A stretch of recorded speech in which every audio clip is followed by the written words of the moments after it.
what is a seller's market? We just talked about the London, Ontario market, and a lot of other markets right now are sellers markets. Essentially, it's when there's more buyers than sellers, right? And there's no inventory. And the sellers are listing for aggressive prices, getting way over asking price, and there's this fervor in the marketplace. We've seen these fluctuations since about 2017. I still remember when it started happening early on. I called my friends in Toronto. I said, how do you guys even navigate this, right? Conditions with no offers. You know, I saw one on the weekend. Place had been for sale for 2 years. They relisted it at an aggressive price, and it ended up going 150,000 over asking price. Like, makes no sense.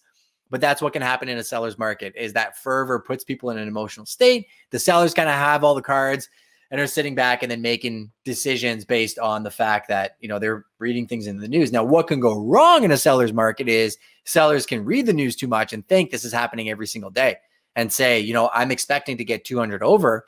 They list and they don't get anything over, and then they're still at that same price, right? There are strategies you can implement if you're in that situation. If you're planning for it, you'll be all right. But just from an actual metric standpoint, I'll share some language in the real estate world that might help you.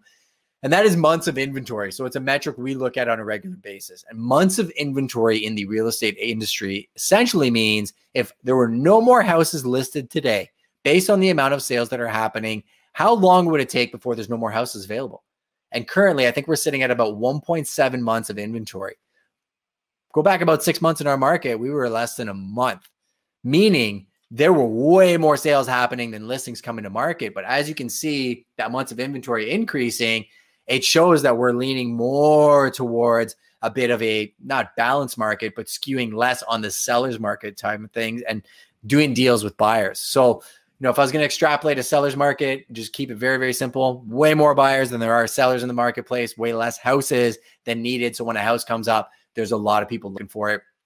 Understand what I said about the market. The market specific to where the property is located. A house in London, Ontario is not the same as Windsor or Sarnia or Kitchener, or in London, Ontario, different than Port Stanley or Elmer or all these different towns, and things are changing on a daily basis. So if you get advice from somebody in the real estate space, understand there is a timestamp to that. And if they're good at their job, they'll be able to update you on a daily basis, and they should be digging into the statistics because that's what they are paid to do.